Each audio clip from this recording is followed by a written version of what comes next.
Welcome to the High Jumper Pod with your host, Addy Blaze.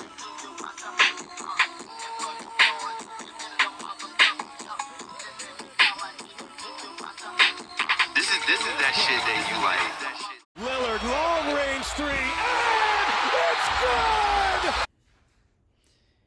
Hello, everybody. Welcome to the High Jumper Pod. I'm your humble host, Addy Blaze. This is going to be a podcast where I'm going to be breaking news, going in depth to some basketball headlines and stories. We're going to be talking shit. We're going to be doing player comparisons. We're going to be doing everything. We also going to be smoking a whole lot of weed and having fun. We're going to be going in depth about the science of cannabis and educating you guys and giving you guys factual information of the art of cannabis and what it really is about. But most importantly, we're going to be talking basketball. I love basketball and I also love smoking weed. I hope you guys love my podcast as much as I love putting it together for all y'all. Y'all have a great one. Enjoy the ride because it's going to be a motherfucking ride. And y'all have fun. Stay safe. The association has seen a recent resurgence in the coaching department. From the Suns to the 76ers. Toronto up next? You'll be surprised to see who the Raptors decided to bring in. Turmoil in the Big Easy as Zion Williamson is down and out and it's not injury related. From basketball G's to porn stars say he's fucking me. Find out how deep this shit goes. Did Ted Leonsis finally wake up and realize the Wizards ain't shit? Could a rebuild finally be in the Wizards' future with the new hire of their recent GM? Stay tuned, everyone, for this and much more, including Nugs and Heat's final breakdown. The Toronto Raptors split ways with their championship-winning coach, Nick Nurse. After 5 years and constant playoff runs and a championship in 2019, the Raptors have seen enough. After another underwhelming season, Toronto sought out services of unexperienced Darko Rajovic. The fucking nobody from Serbia has been an NBA assistant or G League coach since 2012. After 11 years going nowhere with a record of 51 and 49, in the only 2 seasons he coached for the Oklahoma City G League affiliate, after recent success in the last few years, I'm sure the poor city of Toronto's crying over the unbearable news. So many great coaches available, and this is what the fuck y'all go with? Darko Rajovic? The fuck? Up next. Hi, handsome. Hello, beautiful. Hi. Why are you so handsome? Why are you so beautiful? I'm not. Oh my god, stop. After a promising start to the 2022 season for the New Orleans Pelicans, the Big Easy saw themselves on top of the Western Conference standings briefly. From that moment on, it's been everything but turmoil for the Pelicans. Their star from injuries to fucking with porn stars, it's been quite the rocky road for the 22-year-old Zion Williamson. The Pelican star has struggled to keep his best attribute, his availability, in check. After sustaining yet another injury in the 2022 season that kept the young star sidelined for the remainder of the season, as it's been a struggle to keep that motherfucker on the court. As the 6'6", 284-pound porn star fucking monster has played in only 114 games since the start of his career. Here we have a little bit of proof of what's in the pudding, as I'll read here to you folks at home what Mariah Mills, the porn star that this man was fucking with, had to say. "You ate my pussy on the first night. You loved my pussy. I know what I have." Zion Williamson. Well, there you have it, folks. Flaunting what she knows she has. And here she is destroying him.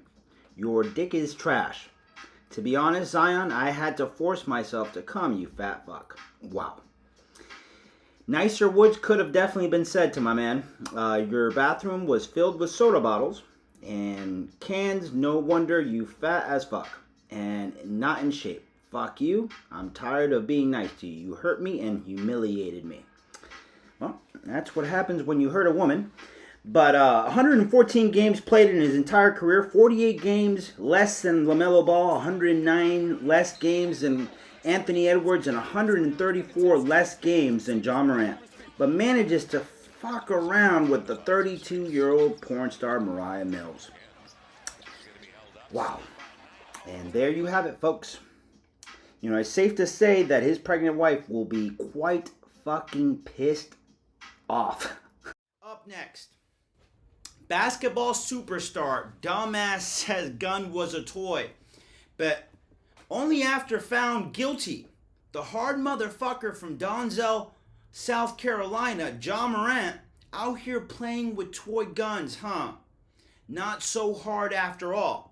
After recent discoveries from an investigation done by NBA officials, the association's commissioner, Adam Silver, announced during a presser, taking away more attention from the finals, once more, that this kid, Ja Morant, was playing with a toy gun.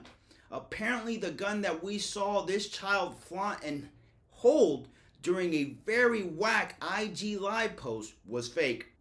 With this new course of information, it will only be a matter of time until the league's commissioner, Adam Silver, comes up with a punishment adequate for the crime. This summer will certainly be hot for everybody, but will most definitely be the hottest for dumbasses like Ja Morant that don't appreciate the NBA, its rules, and the fans that support it. Next up. I'll just say it short and sweet. This was a disappointing year. The Washington Wizards finally admit they ain't shit. After the recent departure of Tommy Shepard, the former GM of the Wizards, and the new hirings of Will Dawkins and Michael Winger to take his place, after recent interviews with team owners, Ted Leonsis, NBA officials, and executives believe the Wizards are well past a motherfucking rebuild, as the team's not been competitive since the John Wall years and has not seen true competition in the playoffs since that time. As the team has been shitting the bed since forever now, the team has now failed to reach the playoffs for consecutive years since the Russell Westbrook trade. Fans growing more frustrated with the crack core of Bradley Beal, Kyle Kuzma, and Kristaps Porzingis, the team truly lacking a floor general and a point guard, has now lost more games than they won for the 2022 campaign, losing 47 games and just winning 35 with this big three core. What a joke. With insane contracts and being stuck in NBA purgatory when it comes to the yearly draft, it's safe to say the Wizards may finally hit the reset button that has been there calling their name for a long time. Up next. They go to Grant. To Paxson. Paxson going for the win. Here's Paxson for three. Yeah! Hit the three. The bucket. 5. Kevin Durant way outside. Delivers. The NBA Finals, a commemoration of athletes doing what they do best at the fucking highest stage. Here we see Kyrie with the sauce. And we've been able to go ahead and witness for 75 years the best do what they do best in the beginning of every summer. And this summer is no exception, as Nikola Jokic and Jamal Murray overexceeded every expectation set possible for them this season, with an overwhelming victory for the Nuggets in Game 1 and a not so convincing W for the motherfucking Heat in Game 2, and dominating performances for the Nugs again in Game 3 and in Game 4. With the series down 3-1 for Miami, is the series over? Absolutely yes. Let's get to it. Let's talk about what happened to Miami. What did the Nuggets do right? We go ahead and roll up. We gonna drink up. And we gonna have a lot of fun talking shit and analyzing these 2023 NBA Finals. Welcome everybody to the High Jumper Pod. Once again, thank you guys for watching. This is going to be our in-depth segment where I'm going to be going and analyzing what happened in the NBA Finals This is my beautiful co-host, my wife, Celicia Yanes. She's gonna be co-hosting here with me every once in a while. Hey guys. And she's actually she's actually a growing NBA fan. She's been learning a little bit more every. I wish it's like almost forced at this fucking point. Like I watch so much basketball that it's just a habit at this point. I just look up the TV. Oh, there's basketball again. But it's gonna be asking me some questions. It's gonna feel a lot more of like a flowful type of conversation. So let's get into it. First of all, I'm gonna ask you, like, what did you think of the finals? Did you enjoy? Like, I know you didn't watch like too much of it, but like from like what you did watch, like what do you like about it? Like, I did enjoy the finals. I feel like I watched the last game more than anything, Wow. and so that last game it was really intense. I will say that the Miami, I was scared for Denver at a point. I thought Miami was going to take it away from them. I swear, like, the intensity that Miami brought in that Game 5 was insane. We actually used to live in Denver. Our first basketball game was a Denver Nuggets game, not at the Pepsi Center. Unfortunately, it was Ball Arena after they had changed their name.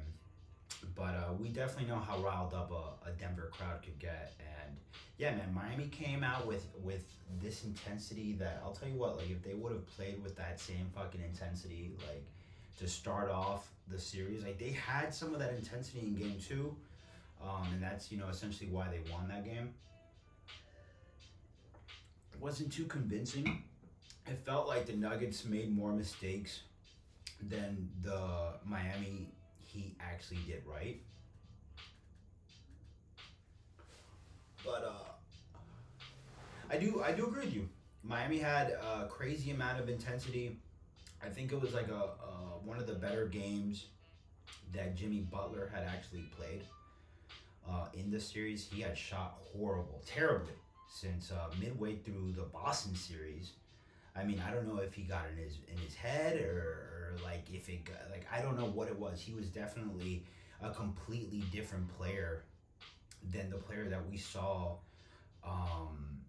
play against Milwaukee and then play against the New York Knicks. Like he even struggled in the first game against the Hawks. I don't know if you remember that play-in game. They barely do anything against the Hawks. And the Hawks don't even have a good defense. It's crazy. Yeah, didn't Miami actually lose the first game of the playoffs to the Hawks? Not the playoffs, but the play-in. But yeah, you're absolutely correct. They did. It was actually a kind of it wasn't the best game to actually watch. It was a little sluggish there at times, but Trae Young and DeJounte Murray were great in that game. Which is just like another topic of conversation, all these rebuilding teams, like, and it's not quite rebuilding teams, like Toronto's almost at the cusp with this whole Fred VanVleet situation, him opting out of his contract.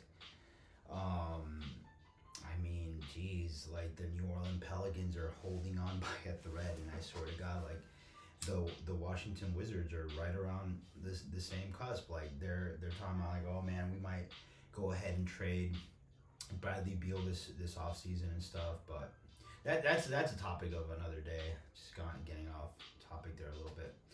So would you say that it surprised you to see a number 8 seed like Miami, who had been struggling all year, against this number 1 seed who had never been to the finals?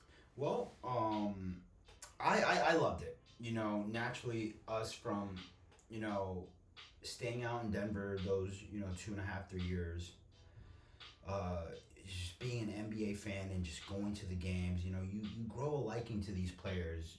We've gone to a couple Nuggets games. I mean, Josh is a huge fan of the Nuggets himself, so you just, your best friend's a huge fan. You kind of start, Right, and I feel like once you've lived in the city too, you get a little bit of that vibe. Yeah, you get an appreciation for the team. So, I wasn't surprised. I think just the way the media is laid out, I think the media slept on the Nuggets a lot. I wasn't surprised at all. So did you think it was a good matchup? I did. I did think it was a good matchup. I think the media underplayed how good these teams actually, when it came down to like a competitive like set, like a stage, like these teams competed at like the highest level. Like the defense was unbelievable. There wasn't one single quarter in any of these 5 games where either team scored over 30 points. I think a little bit of luck played for the Heat. It's the Christopher Middleton situation in Milwaukee's so weird because he's the second option of that team, and he off the bench started some games. It was really, really weird, that whole situation. And then Budenholzer with his brother, like his brother died a few days before that playoff series started, so that man's head wasn't even in the game. Right. And they fucking fired him. It was disgusting. After winning a championship, and this kind of all ties together with this whole Miami and Bucks series of like them even getting to the finals is crazy. Like, would I have much rather had like Joel Embiid and Jokic clash down? Oh my God, that would have just like 2 epic centers going at it. One won an MVP, the other one should have won the MVP. Not being biased, but look at what Nikola Jokic did these playoffs. Right. It was unreal, and that's what he had been doing all season long. Opposed to Joel Embiid, this man disappeared in the finals, and this isn't the first year he's done that. He's underperformed other years, and we do not talk about this. The media latches onto the Lakers and the Knicks and the Heat and all this other crap. Like, why aren't we talking about like how embarrassing Joel Embiid and James Harden were in the playoffs? We touched base on it, and then we just moved on. Oh, the Boston Celtics are just that good. Well, look at what just happened to the Celtics. They got dismantled by an 8 seed. Lost 3 games in a row. They almost made history. Couldn't quite hold on. I mean, it didn't even make a difference in the end that they were playing at home. They had won more games away than they did at home by the end of it. Very disheartening. Oh my God, yeah, if you're a fucking Boston Celtics fan, like... I wouldn't say I'm a Boston Celtics fan, I would say I am a Jason Tatum fan. Right. Well, no, of course. Well, shit, he's your fucking guy on fantasy basketball. Yeah. Of course he's going to be your guy. I like Jason Tatum. He won me the championship this year. Shit, dog, first time player over here fucking winning fucking fantasy in our team. It's fucking, yeah, it's hard to compete when you have Sabonis and fucking Jason Tatum on the same team. You did a really good job drafting. But, So would you say your preferred, I know you mentioned you would have liked to see a Joel Embiid and Jokic matchup, but that would have been your preferred matchup? Well, I think that would have been a more hyped up matchup than what we got. Like, man, at times it felt like... Was it expected? Was the win expected? For like, what you mean, for Denver? For Denver. Was... At a little bit. At a certain point, I did think that, like, even the people that were steering for, like, oh, Miami, like, I don't think they honestly believed that Miami was going to win. It was... The expectations set for Jamal and Jokic were... They were unspoken of. Like, not a lot was expected from the Nuggets, I don't think. From the narratives that I've heard around the league, like, yeah, you know, we have the MVP, like, but it all came down to, like, what's gonna happen? Is Jimmy Butler and is Bam Adebayo enough? Nuggets been middle of the pack in defense all year long. Like, man, the four-legged monster, you know, and Max Strus, Gabe Vincent, Duncan Robinson, and I'm missing one there, Caleb Martin, excuse me. Those 4 had been shooting the lights out, but they relied too much on the 3, and when it came down to it, they underperformed severely. And the Lakers were trying to expose the Nuggets there. Do you remember that interview in the end of one of the games? Not in the end of one of the games, it was like a half. And the Lakers were winning at the half. And Rui Hachimura goes on air after being asked a question by one of the reporters on ESPN. Like, what's going on here in the game? Like, what do you feel is going right for the Lakers? A question along those lines. And Rui Hachimura went out and said, not exactly, but something along the lines like, we just got to go ahead and rim run. There's not a rim protector. We got to go and charge to the basket. Like, there's not a rim protector. Mm-hmm.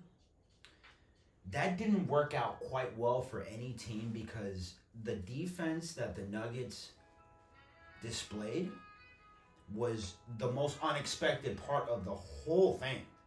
I mean, Miami struggled to hit 100 points. And at first it was like, oh, these guys are just missing shots. Bullshit, dude. No, fucking bullshit. They're like, yeah, there is a little bit, but these guys are undrafted. The nerves, dude. The fucking nerves. Like, to expect these guys to play at the highest level, on the highest stage. Dude, a superstar like Jimmy Butler had trouble doing that, and we expected that from Max Strus. Come on. What are we talking about here? So were you surprised to see Jamal play so well in this game, especially because I know he had a knee injury? What was it, 2 years ago he had a knee injury? Yeah, roughly about 2 years ago. It took him about a year to get back. I think there was a little bit of a mental block as far as getting back into the realm of things there for Jamal. Because you gotta think, like, he was playing at about the highest level that he had shown us in the past. Like, he was averaging, like, he had made a pretty decent jump. I think he was averaging 17 or 18 points in the regular season. The season before, he had made a jump. He was almost averaging about 21. I remember that game. It was a Golden State game. I was fucking so pissed off. I mean, all right. I was pissed off because of the circumstance of the fucking game. Michael Malone had let Jamal play with trash left on the fucking, as far as time left on the game. There's fucking trash time. The Nuggets were beating and they were winning commandingly. I'm almost certain that there was more bench players for the Warriors, because it was a while ago. There was more bench players on the court for the Warriors than there were starters. But Jamal was still on the fucking court. And he hurt himself in this trash time when the Nuggets were already winning. It was unnecessary. When he shouldn't even have been He playing. should not have been on the court. Michael Malone has some fault in that injury. Not saying that, that's what... Nothing. I'm not saying anything like that. But he should not have been fucking playing. And I think that maybe that might have crossed Jamal's mind. Like, dude, what the fuck? Why was I even on the court? We're up by 14, 15... With right, like it a was minute and 40. unnecessary. God, dude, it was so They should have had their unnecessary. second string in at that point.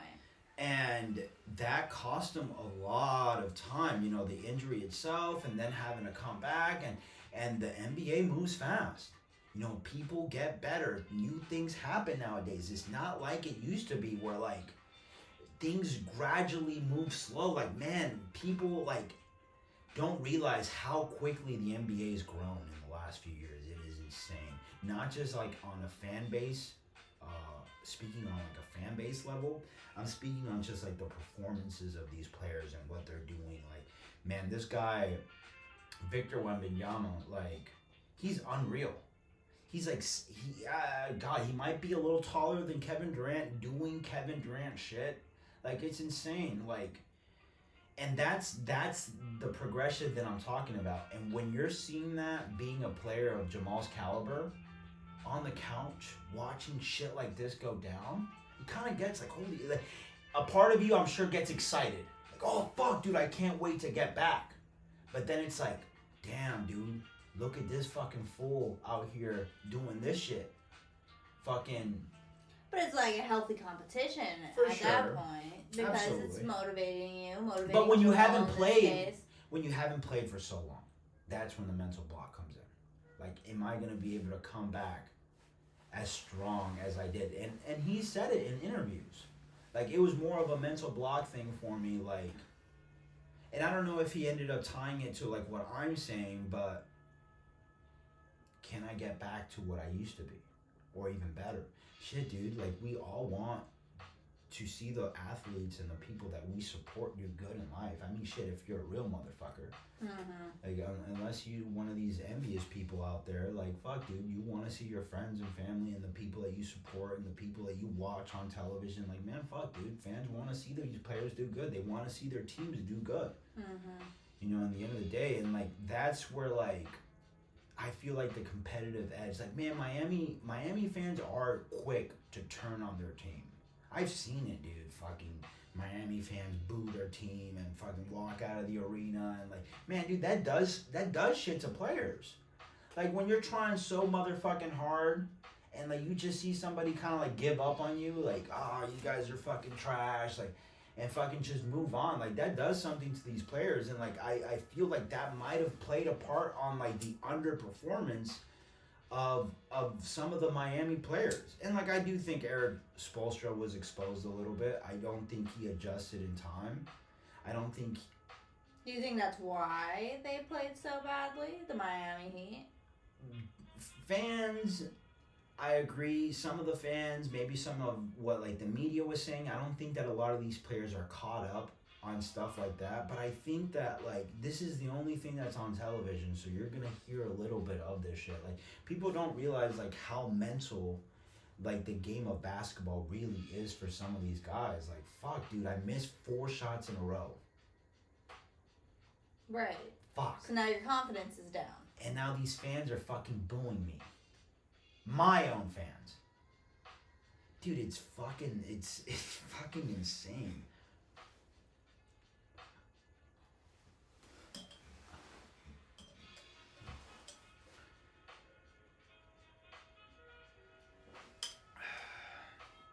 But I do think Erik Spoelstra was exposed a tiny bit. I think he's a phenomenal coach, but the Denver Nuggets picked apart that zone defense so many times. So many times. I don't think Erik realized like how much the Heat cut. How much the Denver Nuggets cut, hedge. Aaron Gordon and Michael Porter were cutting and hedging machines. I mean, they were insane the amount of times they would cut to the basket and find. And then Jokic, you know, and not just Jokic, Jamal averaged 10 assists the first 3 games of the series. Like, it wasn't just one person finding those cutters and hedgers, it was 2 of them. And the adjustment was never made. We never tried to take, we would take one of them offensively, but we wouldn't take the passing lanes out. And that's what Michael Malone was doing constantly. Oh, okay, you're going to let... Oh, okay. So all we're going to do is just have, Jokic score the ball. That's how he ended up with 41 points that game. Jamal ended up with 10 assists. The passing lanes weren't really cut. They were cut off for one player. And I'm telling you, the game came down to a three-pointer that Jamal missed. I think they really maybe should have ran a play for Jokic. But hey, at that point, it probably would have been impossible to get Jokic the ball at that point. He was the center of attention. But it would have been nice to see maybe Jokic take that last shot of the game, that last 3. But Miami won by 2 points. It was one of the least convincing W's I have ever seen in the finals. It's just like, dude, you guys got lucky as shit. You guys got lucky as shit. You guys didn't really address the problems. It's like what people were saying about Denver in Game 1. Oh, no, Miami's just missing shots. Well, Miami missed shots over and over and over again. And now that has to be attributed to the defense. Now we have to start giving defense credit. Right. Especially when they're continuously missing the shots. I mean, geez, for real. Like, give credit where credit's due. But, like, I mean, what was your thought, like, on, like, the celebration, like, and like, as far as, like, maybe what you heard in that last, like, little bit, like, when the Nuggets actually finally won? Like what were you feeling? I was feeling excited, and it seemed like the fans were really excited too. Especially as somebody who used to live in Denver, I feel like Denver's a community that really supports its athletic teams, like whether that's the Rockies, the Avalanche, but especially the Nuggets. So Especially the Broncos. Oh I my feel, God. yeah, and the Broncos. I Yeah. feel like that win was a good thing for Denver, and I feel like the city loves them, and they are just so excited to see their team win.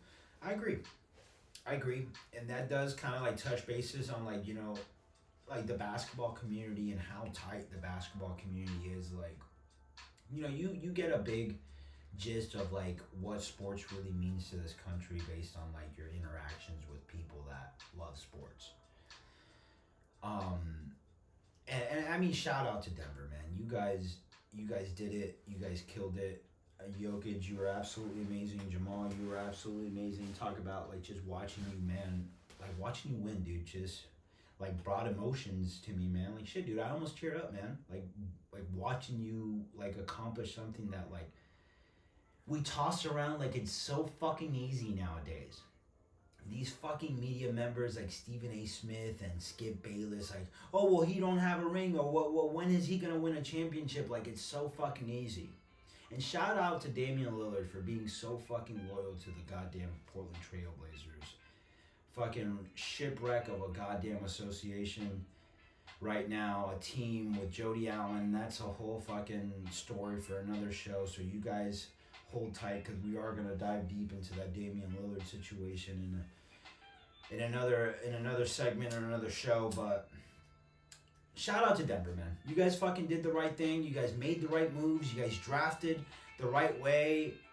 Like, you guys deserve this fucking W. Now, Denver, as like a whole and as a community, very strong with their sports teams. I definitely agree with my wife. Also, there was a shooting in Denver shortly after the fucking finals, and it's disgusting. It's disgusting that in a period where we're all supposed to be having fun and a good time, there's people that get injured and get killed over fucking bullshit. Over a goddamn motherfucker holding a gun when he's not supposed to. Right. Because part of owning a gun is knowing when to fucking use it. It's not about this country trying to take your weapons away. It's about using them responsibly. And during an NBA final, there was people that were killed and injured over a dumbass and his guns. It's not okay, people. It is not okay.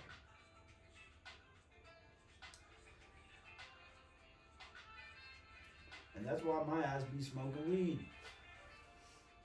Like, some people be motherfucking tripping, man.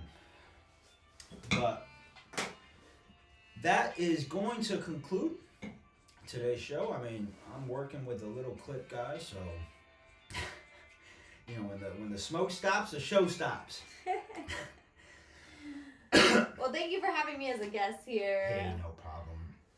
No problem. I'm glad to have you. You know you're welcome anytime. Like, what was your feel? Like, what do you think so far? I think it's good. I think it's funny, and I think it's a different way to talk about sports than what we're accustomed to. I do agree. So, if you guys agree too, fuck with me in the long run, guys. I'm going to bring you guys a lot more shows, a lot more stuff to talk shit about, a lot more smoking sessions with your boy, Addy Blaze. That will be the conclusion of today's show. I hope you guys love the show as much as I love putting it together for y'all. Stay tuned, because more will come.